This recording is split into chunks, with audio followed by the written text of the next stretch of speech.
Olá, amigos e amigas, Diácono Beto Brescancin, da Arquidiocese de Maringá, para o nosso quinto estudo sobre o livro do Gênesis, capítulo 1 a 11. Aquelas histórias bonitas que todos nós ouvimos muito, mas às vezes compreendemos pouco. E devagarzinho aqui nós vamos explicar um pouco essas histórias para que a gente perceba todos os significados teológicos dela.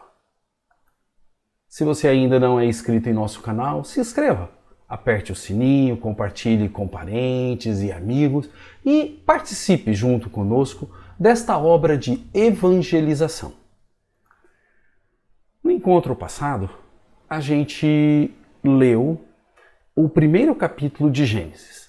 Vocês lembram que a gente foi marcando com as cores, era bom, os dias da semana, tá? E tudo mais?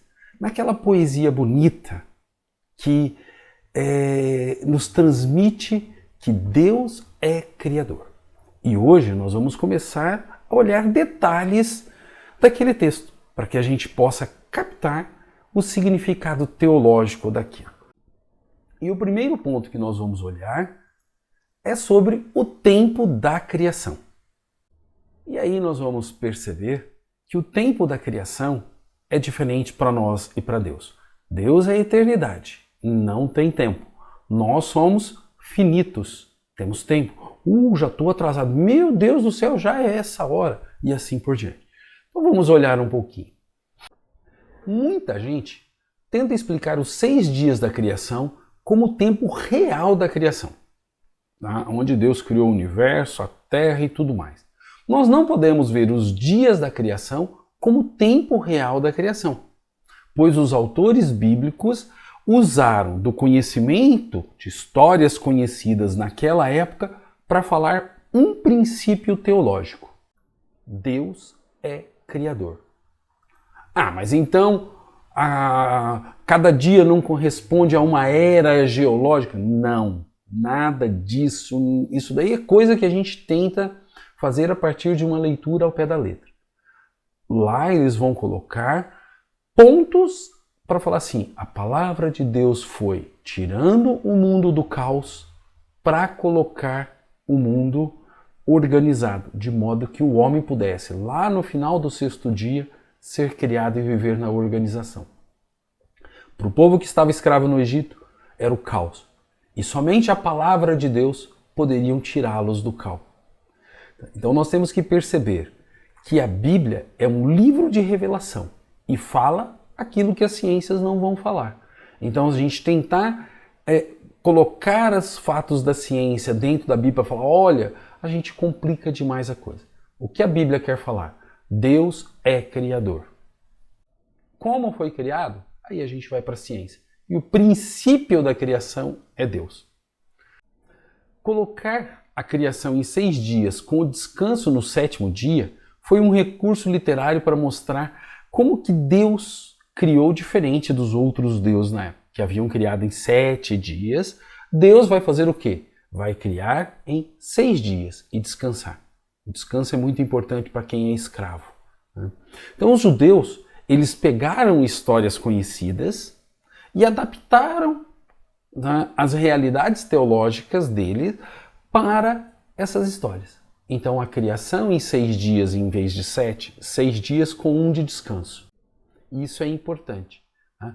E com isso eles conseguiram dar significado teológico àquilo que eram histórias comuns e cada povo tinha a sua.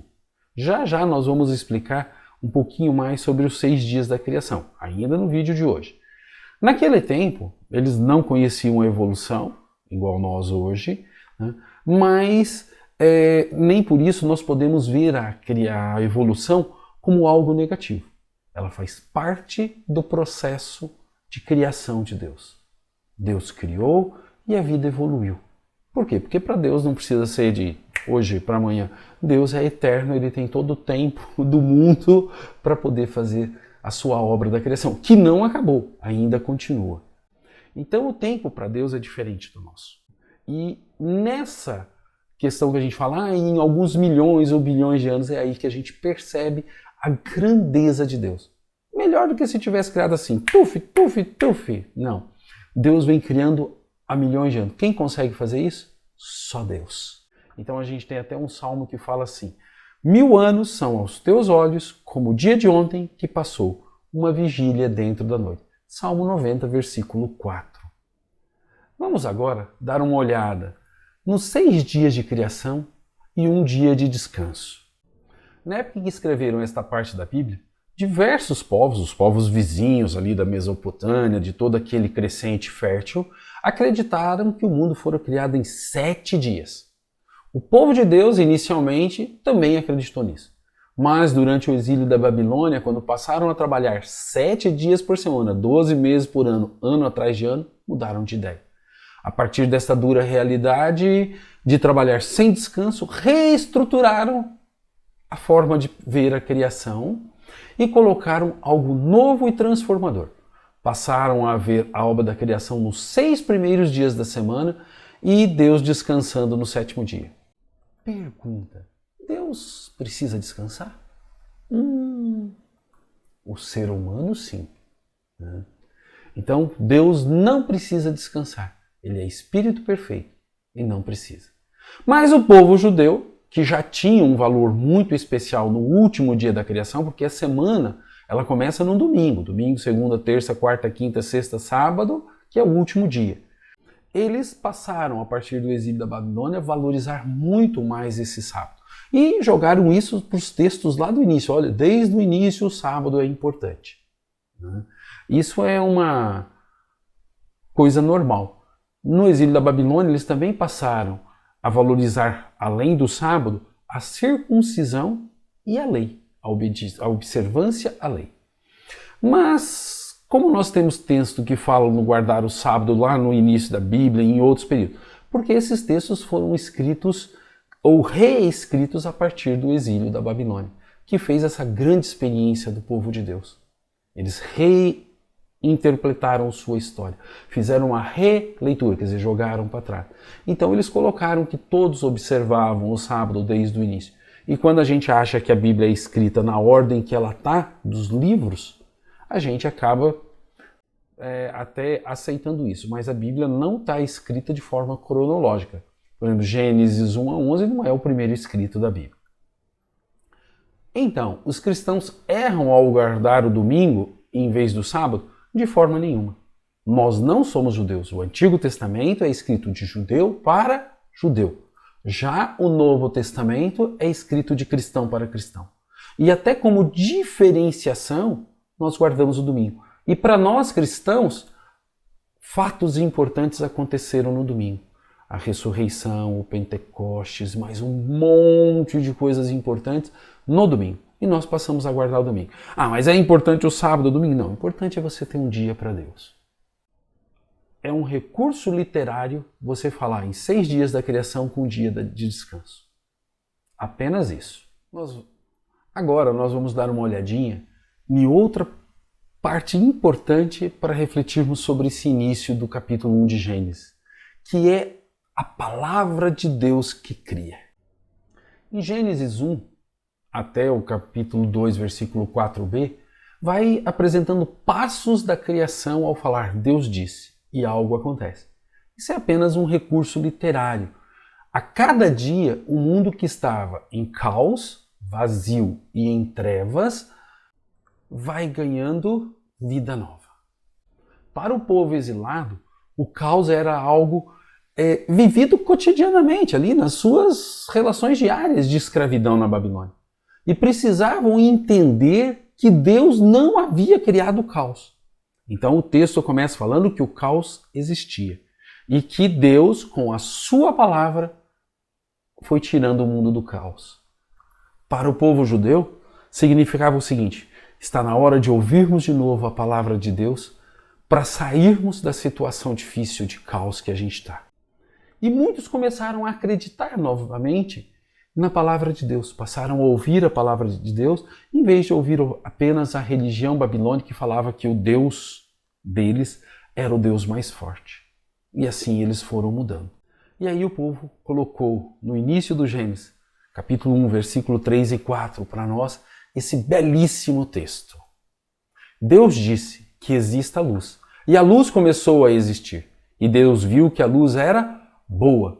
E Deus separou a luz das trevas. Imagina você estar se sentindo nas trevas e de repente começa a aparecer uma luz no fim do túnel. Eles não conheciam túnel naquele tempo, mas para nós hoje, luz no fim do túnel. Ou seja, ressurgiu a esperança. Que bacana, gente. E é isso que o texto vai fazendo, trazendo a esperança para onde havia morte. Esse primeiro relato mostra muito claramente que Deus vai tirando gradativamente o mundo do caos com sua palavra. Hoje devemos acreditar que Deus põe ordem no caos, pois Ele também dá sentido à nossa vida que às vezes está no caos. É a mesma coisa. Não é só o caos coletivo, é o caos individual também. Coletivamente, todos teriam que ouvir Deus. Mas eu não posso exigir que os outros ouçam a Deus. Eu posso anunciar a palavra de Deus. Obrigar, não. Mas eu sim posso dar atenção à palavra de Deus e mudar a minha vida. Então, a palavra de Deus, que é fonte de vida, ontem, hoje e sempre. Aqueles que ouvem a palavra de Deus e as põem em prática, retiram o caos da sua vida e vai deixando entrar a luz. Hoje e naquela época, a palavra de Deus continua a mudar o caos. Quantas pessoas se converteram a partir da palavra de Deus e do testemunho de outras pessoas? Vamos ver como que Deus colocou vida no caos através dos relatos dos 6 dias de criação.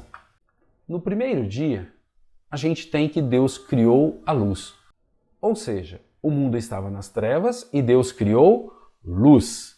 No segundo dia, ele separou as águas que estavam embaixo das águas de cima e criou ali a terra para que o homem pudesse ter um lugar para pisar e habitar, plantar e colher. No terceiro dia veio a vegetação. Sem vegetação é deserto e o deserto também é difícil da gente sobreviver. No quarto dia, sol, luas e estrelas. Opa, calma lá, mas a luz do primeiro dia e o sol só no quarto dia? Gente, para os povos antigos, o sol não era fonte de luz. O sol tinha outra coisa. A luz surge independente do sol. Hoje para nós é diferente. No quinto dia, vida marinha e vida alada, ou seja, tudo que está debaixo da água e tudo que está voando nos céus. Insetos, pássaros e etc. No sexto dia, animais terrestres e um tal de homem e mulher. Você e eu, todos nós. E no sétimo dia, Deus descansou. Então, se a gente pegar essa sequência, ela engloba tudo o que foi criado? Não. Fala que foi criado o oxigênio? Não. Nem de jeito nenhum. Então, o que a gente respira? Nada. Eles não conheciam o oxigênio. Então, eles não colocaram como algo importante igual nós hoje. Então, se você olhar novamente, você vai perceber que tem muita coisa que não foi colocada, porque não era um objetivo deles. Eles colocaram aquilo que era principal. E pronto. Mais nada além disso. Ah, cadê os vermes, os micróbios, as bactérias? Opa, não tinham nem noção de tudo isso. Então não colocaram. E qual que era o mundo que eles imaginavam? O mundo que eles imaginavam é esse daqui. Esse é o mundo imaginado por eles. Então você tem a morada dos mortos lá embaixo, as 2 colunas da terra, as águas inferiores que eles olhavam e viam a água brotando da terra, então eles falavam, tem água debaixo da terra. Tem a terra, o mar, os lagos, os rios, tem a abóboda celeste, que é toda essa parte, e tem águas superiores, porque chove. E tem as comportas do céu, que Deus abre as comportas e cai água. Igualzinho uma caixa d'água que você abre uma torneira e ela desce. E lá em cima tem a morada de Deus. É importante observar isso porque daí a gente vai entender a Torre de Babel, que é uma torre tão alta que quer chegar ali na morada de Deus. E você tem os astros e estrelas penduradas ali. Olha o sol, a lua e as estrelas. Tudo pendurado na abóbada celeste, logo abaixo da morada de Deus. E o trovão? Bom, pisou forte no tablado lá da morada celeste e fez o trovão. Era um jeito deles explicar. A gente chama isso de explicações mitológicas. Elas são mentira? Não. Elas são a realidade para aquele momento. Então, naquele momento, eles só podiam explicar daquele jeito. Os conhecimentos para explicar de outro jeito vieram muito depois. Agora, e se a gente pegar Esse é o mundo no tempo bíblico. E hoje? Hoje para nós é assim. Quando você anda de avião, você percebe isso. Quando você vê a foto de um foguete, você percebe isso. Quando você vai no mar, você parece que vê caindo, né? Ou a gente pode falar em eras geológicas, Pangeia, Gondwana, Laurásia e assim por diante. Ou desta forma, com a criação. No período siluriano, nós tivemos o início dos peixes, no Devoniano, no Carbonoviano, na Terciário. Opa, não é nosso objetivo aqui, mas olha como que a vida veio. E aonde que você olha? Olha Deus lá no início. Você está vendo Deus aqui? No início de tudo, Deus. Isso para nós é o que importa, gente. No início de tudo, temos Deus. Vamos caminhar para o nosso próximo vídeo. Fique junto conosco, compartilhe com seus amigos, participe conosco nesta obra de evangelização. Até o nosso